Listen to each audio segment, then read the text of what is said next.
ধরে নেন জনাব মুহাম্মদ রাসূলুল্লাহ সাল্লাল্লাহু আলাইহি ওয়াসাল্লাম মদিনাতে আছে, ধরে নেন আল্লাহ ফরজান আমাদের বাংলাদেশের একটা ওয়াফদ, একটা প্রতিনিধি দল মদিনায় গেছে, গিয়ে আল্লাহ নবীর কাছে বলতেছে, ইয়া নবী আল্লাহ সাল্লাল্লাহু আলাইহি ওয়াসাল্লাম, আমাদের বাংলাদেশের পরিস্থিতি এই, বাংলাদেশের অবস্থায় এই দুইটা দলের মধ্যে দুইজন নেত্রী, এবং কেউ সেকুলার কেউ ডেমোক্রেসি, এর বাহিরে ক্ষমতা আসাও খুব কঠিন এবং জটিল।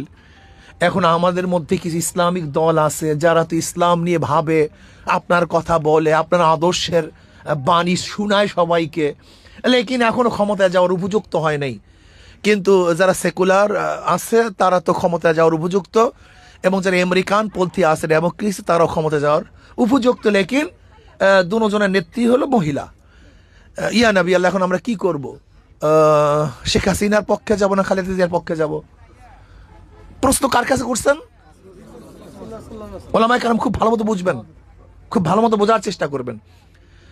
দুইটা দল আছে বড়, যাদের অবস্থায়, আর ছোট চরমনাই হুজুর ওই তো সে হাক ডাক দিয়ে বেড়াইতেছে, সবাইকে বলছে আসো, শুধু নেতা নয় নীতির পরিবর্তন চাই, ইসলামী হুকুমাত কায়েম করতে চাই, জীবন যাবে যা হয় হোক, ইসলামের বাহিরে যাওয়ার কোনো সম্ভাবনা নেই, সেই সমস্ত এই সাধু বাণী শুনাইতেছে। এখন ইয়া নবী আমরা কি করব? আমরা শেখ হাসিনার পক্ষে যাব না খালেদা জিয়ার পক্ষে যাব?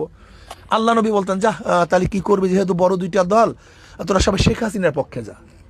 কি কথা ঠিক আছে না?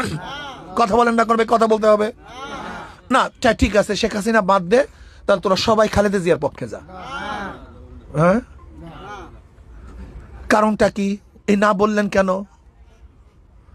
বিবেককে ধোকা দেয়া যায় না, বিবেককে ধোকা দেয়া যায় না।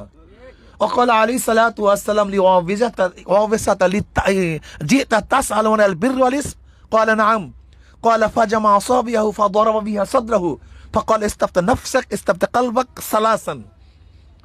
ওয়াফিসা রাদিয়াল্লাহু তাআলা নবী আলাইহিস সালাতু ওয়াস সালামের কাছে আসছেন, আসার সাথে সাথে নবী আলাইহিস সালাতু ওয়াস বললেন, ওয়াফিসা কেন আসছো? কোনটা ন্যাক কোনটা গুনাহ জানার জন্য আসছো নাকি? বলে হ্যাঁ নবী, জানার জন্যই তো আসছে। নবী আলাইহিস সালাতু ওয়াস সালাম দুই আঙ্গুলিকে জমা করলেন, সিনার মধ্যে ধাক্কা দিলেন, কি বললেন?